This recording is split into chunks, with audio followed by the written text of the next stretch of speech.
तो राजस्थान यूनिवर्सिटी के आज के हालात कुछ अलग हैं साहब। विनोद जाखड़ जी यहाँ पहुँच चुके हैं, लगातार यहाँ पर प्रदर्शन होने वाला है, उसको लीड ये करने वाले हैं। सर, आप कुलपति और पूरी की पूरी यूनिवर्सिटी के जो पूरी की पूरी टीम है उनके खिलाफ प्रदर्शन पर उतर आए हैं, आरएसएस के खिलाफ। क्या है ये पूरा मामला?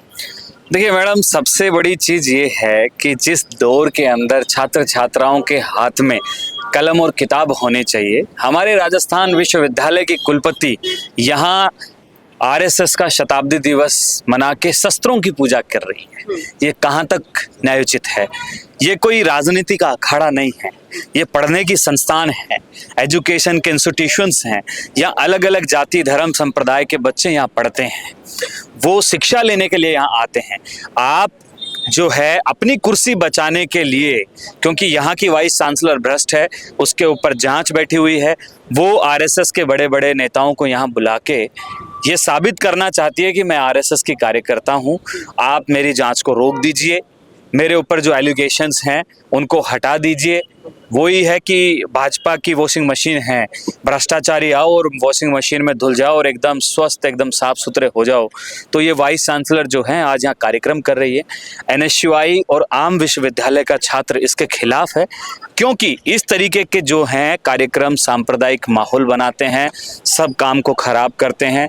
छात्र छात्राओं की डिमांड यही है कि आरएसएस का कार्यक्रम आप करिए, लेकिन कैंपस से बाहर करिए, पूरा कहीं पे भी करिए, हमें कोई आपत्ति नहीं है। लेकिन सर, अभी डीयू में जिस तरीके से पूरा का पूरा देखिए छात्र संघ चुनाव था, लेकिन राजनीतिक अखाड़ा वो बना, निर्दलीय से लेकर दोनों पार्टियों के बड़े बड़े नेता वहां पहुंचे, उसको लेकर आपकी क्या राय है? मैडम, छात्र संघ चुनाव अलग है, छात्र संघ चुनाव इनकी छात्र इकाई है ना, एबीवीपी। लेकिन छात्र संघ चुनाव एक छात्र नेता की राजनीतिक जीवन की एक नींव ही होती है।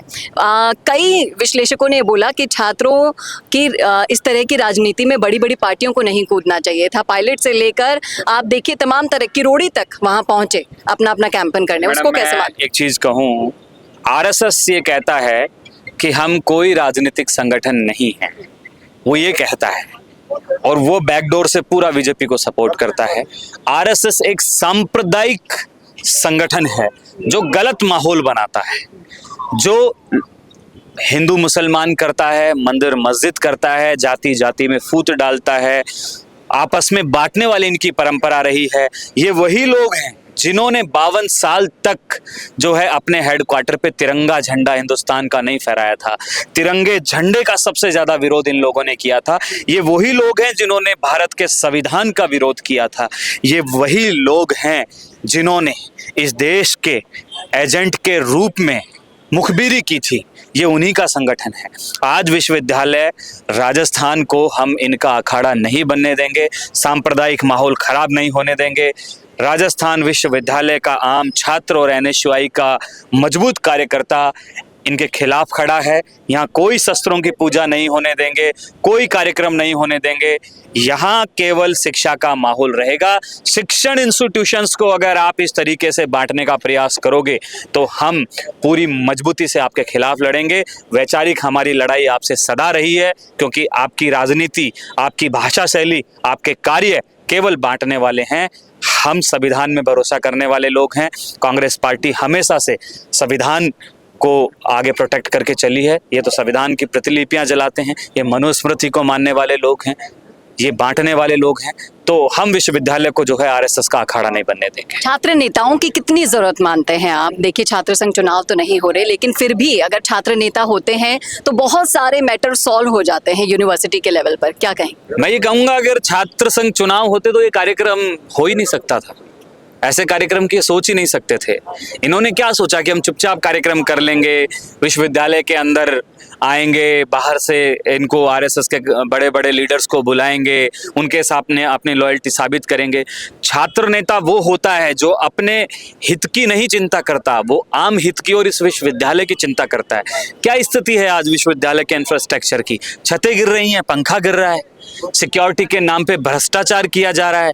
जहां 20 गार्ड काम कर रहे हैं कागजों के अंदर, यहाँ पे 200 गार्ड काम कर रहे हैं कागजों के अंदर और लगाए जा रहे हैं 40।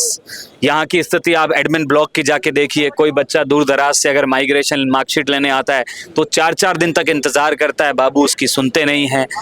यहाँ पे नर्सरी घोटाला होता है, लाइब्रेरी बन के तैयार हो गई, उसमें पानी भर जाता है, तो घोटाले ही घोटाले चल रहे हैं। छात्र संघ चुनाव होंगे तो वो इनके घोटालों को उजागर करेंगे, इनके भ्रष्टाचार को उजागर करेंगे, तो ये डरते हैं। बीजेपी सरकार इसीलिए तो छात्र संघ के चुनाव नहीं करा रही है, क्योंकि इनको पता है कि हिंदुस्तान के अंदर जितने बड़े आंदोलन हुए हैं वो सबके सब छात्रों ने खड़े किए हैं। बहुत सारे छात्र नेता इस देश का नेतृत्व कर चुके हैं, प्रदेश का नेतृत्व कर चुके हैं।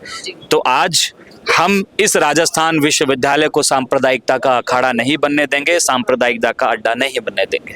तो ये थे विनोद जाखड़ हमारे साथ, जिन्होंने साफ साफ संदेश दे दिया है कि छात्र यूनिवर्सिटीज और इन सबको राजनीति से दूर रखा जाए, और ये चेतावनी इन्होंने पूरी सरकार को दे दी है। देखना वाकई में दिलचस्प होगा कि सरकार इस चेतावनी को किस तरीके से लेती है। कैमरामैन करण के साथ चेतना शर्मा, संवाद के लिए। क्या आप भी बनना चाहते हैं अपने जिले की आवाज? क्या आपके अंदर है सच दिखाने का जुनून? क्या आप भी रखते हैं समाज को आईना दिखाने का हौसला? तो संवाद न्यूज आपके लिए लाया है एक बहुत बड़ा मौका। जी हाँ, अगर आप भी बनना चाहते हैं अपने जिले की आवाज और कमाना चाहते हैं पत्रकारिता की दुनिया में अपना खुद का नाम,